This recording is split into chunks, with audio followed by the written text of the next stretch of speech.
Assalamualaikum warahmatullahi wabarakatuh.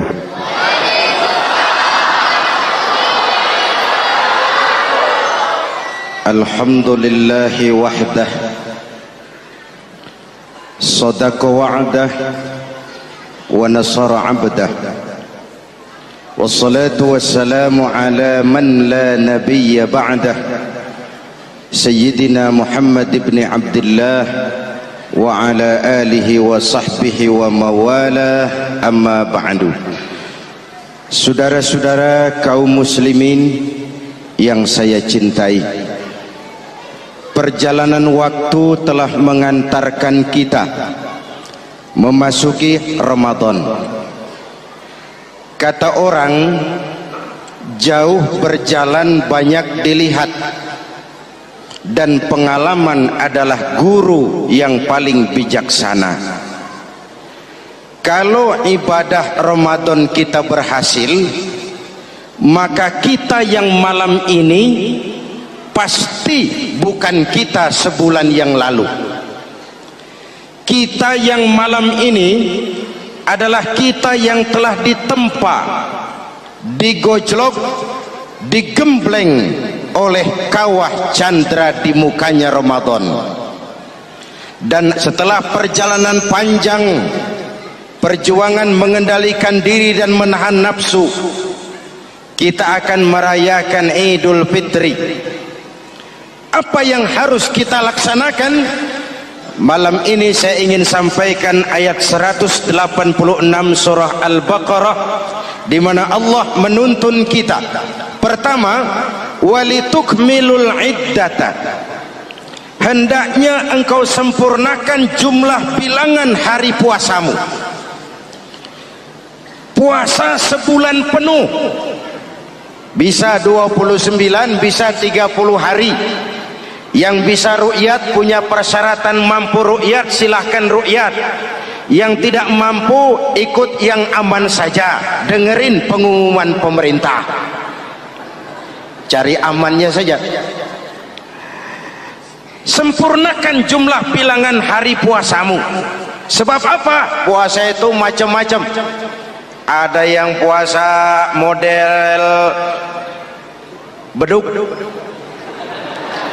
depan rapat, belakangnya kosong, cuman pembukaan.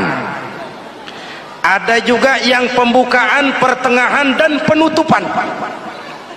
Ada juga yang penutupan saja, mau dapat Lailatul Qadar.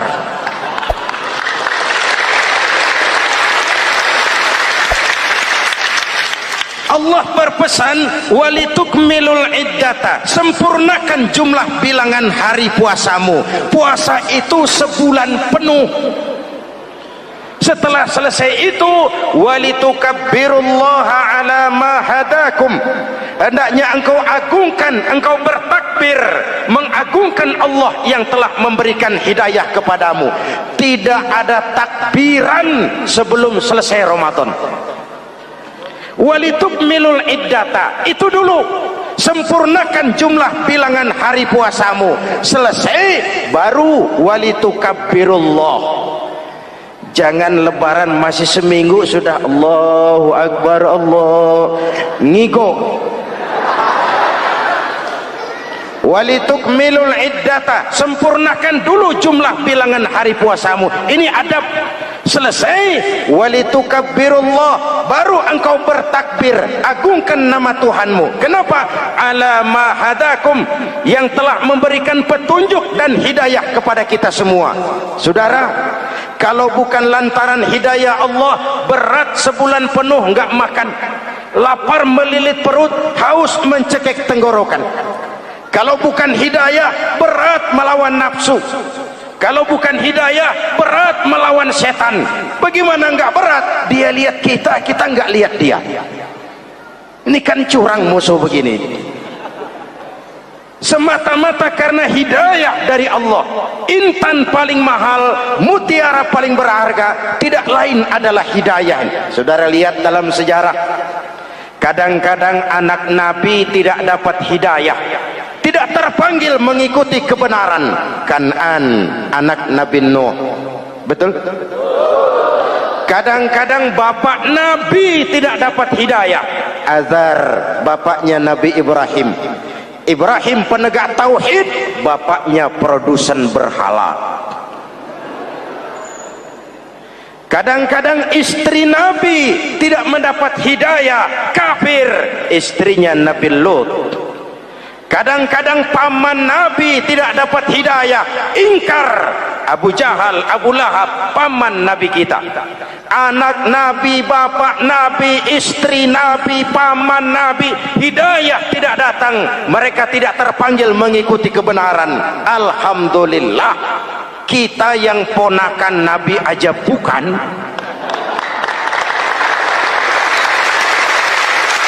kita diberikan hidayah. Dengan bekal hidayah itulah kita masuki nuansa Ramadan, berjuang melawan nafsu, membina takwa, melatih ridha, dengan lapar melilit perut, dengan haus mencekik tenggorokan. Allahumma lakasumtu, Tuhan, untuk Engkau saya laksanakan ibadah ini. Oleh karena itu, jaga hidayah ini baik-baik, karena dia merupakan intan paling mahal, mutiara paling berharga dalam kehidupan kita. Diberikan kita kedudukan yang tinggi, alhamdulillah. Diberikan kita harta yang banyak, alhamdulillah. Tapi itu semua belum ada artinya ketimbang yang bernama hidayah. Maka hidayah inilah yang harus kita jaga baik-baik. Hidayah inilah yang harus kita pelihara. Kita bertakbir kepada Allah, mengagungkan nama Allah yang telah memberikan hidayah kepada kita. Kalau tidak lantaran hidayah, berat melaksanakan ibadah puasa sebulan suntuk. Dengan ibadah Ramadan, kita melakukan pemutihan vertikal. Orang yang keluar dari Ramadan dengan ibadah benar seperti bayi baru dilahirkan oleh ibunya, tidak punya dosa kepada Allah. Idul Fitri, kembali kepada fitrah. Tapi kan kita tidak cuma punya dosa vertikal, kita juga punya dosa horizontal. Kita tidak cuma berdosa kepada Allah, kita juga sering salah kepada sesama manusia. Betul? Inilah momen lebaran itu. Dosa kepada Allah, taubat langsung kepadanya, sonder calo. Dosa kepada sesama manusia, saling memaafkan. Sebab apa? Satu hadis meriwayatkan, selesai sholat id, sahabat mendengar Rasul mengucapkan amin sampai 3 kali. Amin, amin, amin. Heran sahabat, gak ada angin, gak ada hujan, amin 3 kali ya Rasul, ada apa? Kamu gak tahu? Gak tahu. Barusan selesai sholat, malaikat Jibril turun. Lalu, Muhammad, saya mau berdoa kepada Allah, mau kamu aminkan? Silakan Jibril, berdoalah, saya akan mengaminkan. Jibril berdoa, Rasulullah amin. Doanya 3 macam permohonan, Nabi 3 kali mengucapkan amin.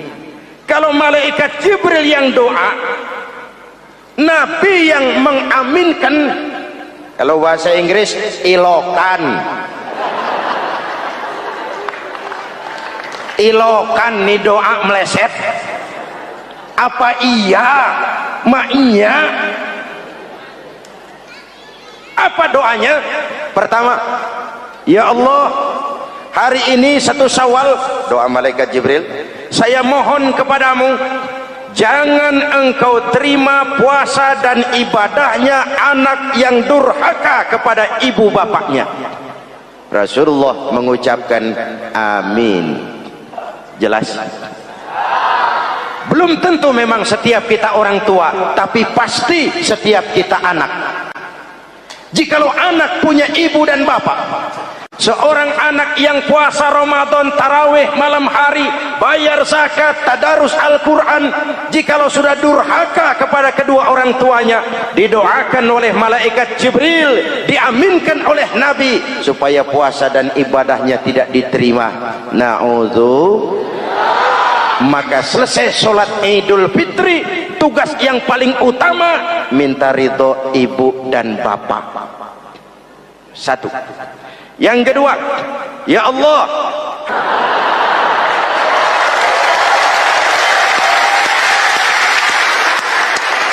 istri itu swarga manut, neraka katut.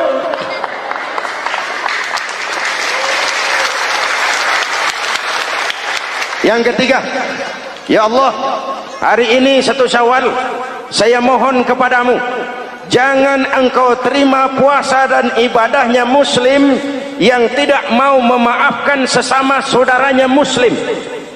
Memberi maaf lebih berat daripada minta maaf, tapi memberi maaf lebih mulia daripada meminta maaf.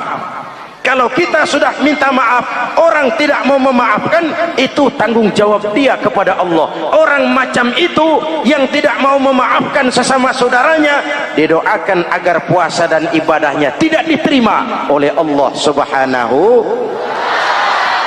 Riwayat lain menceritakan, satu hari Nabi lagi kumpul dengan sahabat.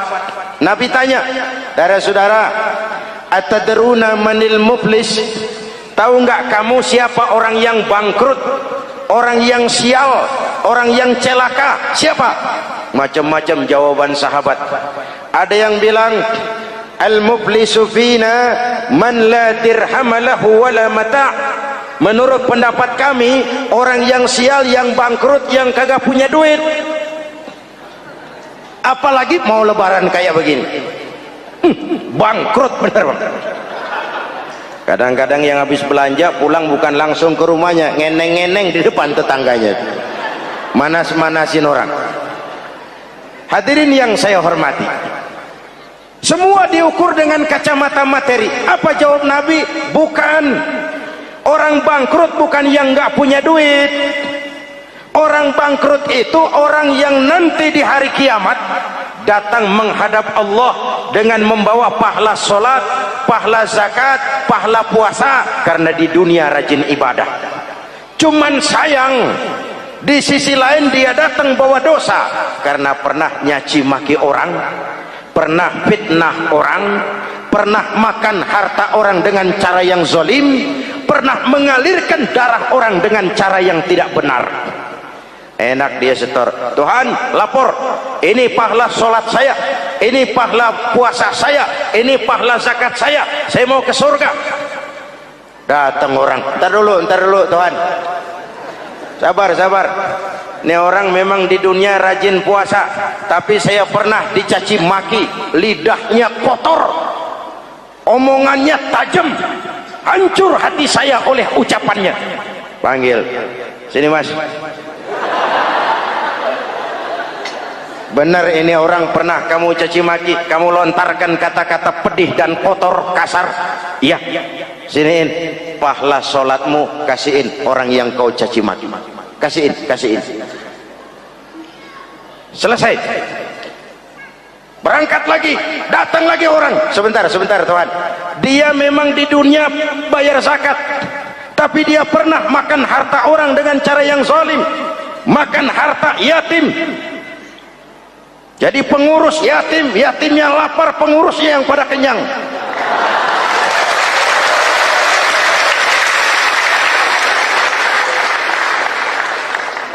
Saya menuntut keadilan. Benar. Siniin pahala zakatmu, kasih orang yang kau makan hartanya. Kalau kebaikannya habis, yang nagih datang terus, apa yang terjadi? Dosa orang yang dia sakiti diambil, diberikan kepada dia. Bangkrut nggak? Pahala dipretelin, dosa dikasih. Modal boros, tagihan utang datang terus. Bangkrut bin bangpak alias sial dangkalan.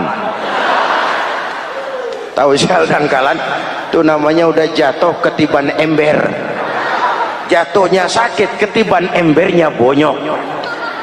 Kita tidak ingin jadi manusia yang rugi dan bangkrut. Karena itu, jikalau ibadah Ramadan memperbaiki hubungan kita kepada Allah, maka Idul Fitri dengan silaturahmi lebarannya memperbaiki hubungan antar sesama manusia agar kita jangan termasuk golongan orang-orang yang bangkrut, karena cuma baik hubungannya kepada Allah tapi tidak baik hubungannya dengan sesama manusia. Ada orang yang pernah difitnah, ada orang yang pernah dicaci maki, ada orang yang pernah dijelek-jelekin, ada orang yang hartanya dia makan dengan cara yang zalim, ada orang yang dia alirkan darahnya, dia bunuh tanpa alasan yang benar. Itu semua akan jadi bebannya di akhirat nanti. Kalau dia menyangkut hakul adami, hak-hak manusia, maka kita harus minta maaf kepada yang bersangkutan. Rasul mengajarkan, ma min muslimaini yaltaqiyani fayatasafahani illa ghafarallahu dzunubahuma. Apabila dua orang Islam bertemu lalu bersalam-salaman, Allah hapuskan dosa yang terjadi di antara kedua orang itu. Jadi baik hubungan kita kepada Allah, jalur hablum minallah, dan baik juga hubungan kita dengan sesama manusia, hablum minan nas. Keduanya ternyata saling berkaitan. Saudara hadirin yang saya cintai, dengan begitu kita berusaha memperbaiki hablum minallah dan sisi lain hablum minan nas, agar kita tidak menjadi orang yang bangkrut di akhirat nanti.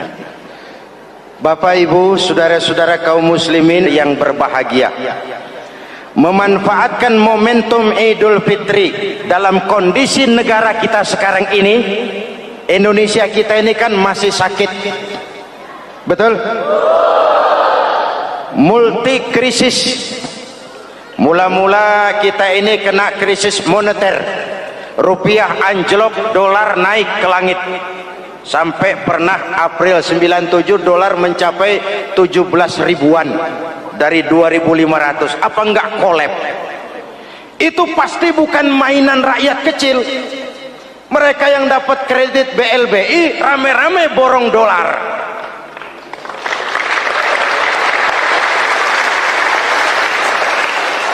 Kita mah bocah kampung boro-boro borong dolar, ngeliat juga tumben. Akibat krisis moneter muncul yang lebih makro, krisis ekonomi. Perusahaan besar ambruk, konglomerat terpuruk, PHK di mana-mana, pengangguran meningkat, kriminal meningkat. Seiring dengan itu muncul yang lebih parah, krisis kepercayaan.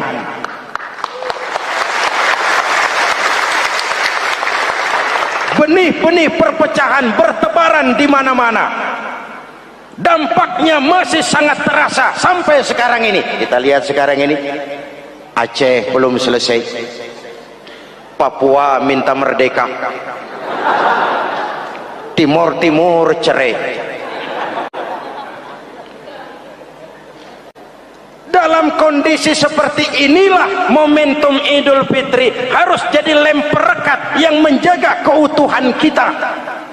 Sampai Rasulullah berpesan, ini 3 pesan utama beliau yang saya sampaikan malam ini. Pertama, silman qata'ak, bersilaturahmilah kau kepada orang yang marah denganmu. Kalau orang baik kita baik lagi, pantas, memang mestinya begitu. Tapi bersilaturahmilah kepada orang yang marah denganmu. Kita harapkan lebaran nih yang silaturahmi jangan cuman kita rakyat di kampung, tapi yang ngaku atau diakui sebagai pemimpin, para elit politik di atas saling bersilaturahmi.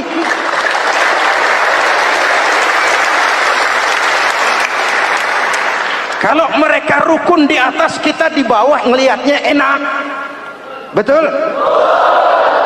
Tidak ada orang akan di atas kalau tidak disokong dari bawah. Ini ada warisan sejarah yang enggak sehat. Di zaman Bung Karno, sampai Bung Karno jadi presiden seumur hidup, Bung Karno dikenal sebagai tokoh revolusioner. Enggak sepaham sama Bung Karno, cepat-cepat dianggap ini kontra revolusi. PKI berontak, Bung Karno jatuh, muncul orde baru. Bung Karno disebut orde lama. Yang nggak cocok sama orde baru, wah itu orang orde lama. Lalu reformasi, orde baru lengser, jadi lagi alat yang nggak cocok sama golongannya. Oh, itu orang orde baru. Kapan selesai urusan? Kalau kita terjebak dengan budaya dendam, naik ini babat itu, naik itu sikat ini, kapan mau selesai? Rasulullah lahir di Mekah, perjuangannya dihambat, dicaci maki, dilontari kotoran onta, sahabatnya dibantai, diancam mau dibunuh, hijrah ke Madinah. Setelah di Madinah jadi besar, tentaranya kuat, pengikutnya banyak, pasukannya hebat. Satu saat beliau masuk kembali ke kota Mekah dengan kekuatan full, tentara yang gagah, Quraisy pucar kacir. Ini nih Muhammad yang dulu kita caci maki, yang dulu kita ancam mau kita bunuh, yang kita usir, sekarang dia masuk dengan tentaranya yang hebat. Kalau dia menuntut balas, habis kita sekarang ini. Apa jawab Nabi? Beliau turun dari punggung onta lalu pidato dengan tawadu. Saudara-saudara, al-yauma yaumul marhamah. Ini hari yang penuh kasih sayang. Walaupun dulu kau usir aku dari sini, kau sambiti aku, kau bantai pengikutku, aku datang bukan membalas dendam. Ini hari yang penuh kasih sayang. Tidak akan ada pertumpahan darah. Yang masuk Masjidil Haram aman, yang masuk rumah Abu Sufyan aman. Dihormatinya ketokohan Abu Sufyan di depan pengikutnya. Ini akhlak. Kenapa orang macam Mandela lebih bisa mencontoh Rasul daripada kita? Mandela yang 27 tahun mendekam dalam penjara, dia keluar tanpa bawa benih-benih dendam. Dia satukan Afrika Selatan, dia bimbing Afrika Selatan menuju kejayaan dan kemajuan. Kenapa Mandela yang tidak kenal Pancasila bisa lebih mencontoh akhlak Rasul ketimbang kita yang katanya orang-orang pengikut sunnah? Saya khawatir. Ya bukan berarti saya tidak setuju, hukum harus tetap ditegakkan. Tapi kalau terus cari kambing hitam, kambing hitam, kambing hitam, kapan kita dewasa? Semua usut, saya khawatir nanti pun satu saat Nabi Adam bakal diusut. Kenapa dia makan buah khuldi? Kita jadi keleleran di Lebak Bulus begini. Kalau enggak kan kita masih di surga aja. Mari kita dewasa, mari introspeksi. Silman kotoak. Mudah-mudahan nanti lebaran kita pengen lihat nih, kalau yang di atas sudah pada satu, kita yang di bawah enak. Tapi kalau memang pada ribut juga, kita yang di bawah jangan ikut-ikutan. Nonton aja nonton. Giliran rame tepuk tangan. Oh, namanya elit susah ditebak. Nih hari dia berebut beda pendapat, ntar malam dia makan bareng. Kita di bawah udah kedongan ngasa golok, kan berapa urusan. Sekarang udah nggak zamannya ngerahin masa, sekarang adu argumen, biar rakyat tentukan mana yang lebih pantas. Hadirin yang saya hormati, silman kotoak, bersilaturahmilah kepada orang yang marah denganmu. Momentum Idul Fitri harus meredam keberingasan, harus mencuatkan semangat persatuan dan kesatuan. Udah capek kita diobok-obok. Yang kedua, wa'atiman haramak. Ini masalah kepedulian. Berikan orang yang bakhil kepadamu, sampai orang yang pelit pun kasih. Kepedulian. Banyak anak-anak yatim kita, janda-janda tua. Kalau yang muda sih nggak usah dipikirin, dewan penyantunnya udah banyak aja. Orang-orang jompo. Mungkin baju kita sudah kurang berharga di lemari kita, tapi sangat berharga ketika kita berikan kepada orang lain. Berbagi rasa. Jangan ada yang lapar di samping yang senyum, jangan ada yang menangis di samping yang tertawa. Hadirin yang ketiga, wa'fu amman zalamak. Maafkan orang yang berlaku zalim kepada dirimu. Maafkan orang yang berlaku zalim. Jangan mewarisi sifat dendam, karena Ramadan sudah melatih kita. Tidak akan menyelesaikan persoalan. Dengan semangat ini, maka persatuan, kesatuan, kerukunan dan kekompakan akan lebih mudah kita wujudkan. Kita ingin Indonesia esok lebih baik daripada sekarang ini. Amin. Dan tentu saja kita berharap banyak dari para pemimpin-pemimpin kita, semoga lebih bersikap sebagai negarawan, bukan hanya sebagai politisi. Karena jujur saya ingin berkata, reformasi memang telah melahirkan politisi, tapi belum banyak melahirkan negarawan. Negarawan adalah orang yang ngayomi seluruh rakyat. Sekarang rakyat cuma di atas namakan, biar banyak banget, kalau tidak mendukung dia dianggap bukan rakyat. Biar dikit banget, kalau pendukungnya itulah rakyat sejati. Ini pemimpin model apa kayak begini?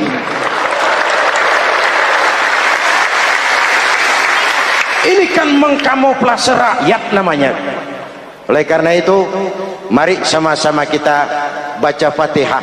Kita niat, mudah-mudahan suasana sesudah Ramadan benar-benar kondusif, agar kita bangsa ini bisa keluar dari kesulitan besar yang kita hadapi sekarang ini.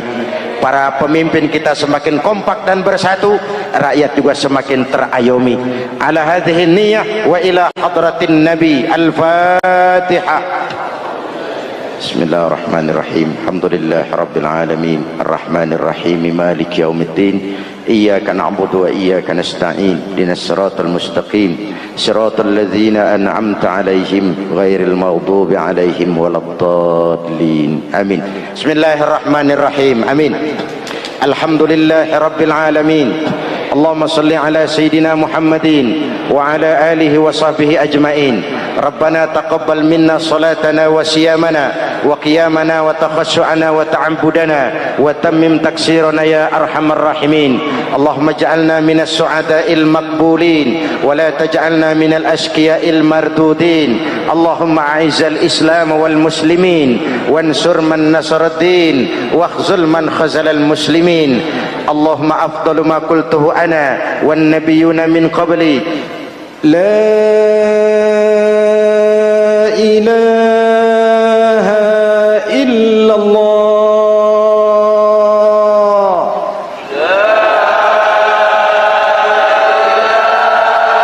Mau ibadah atau tidak, mau jadi orang baik-baik atau jadi baju,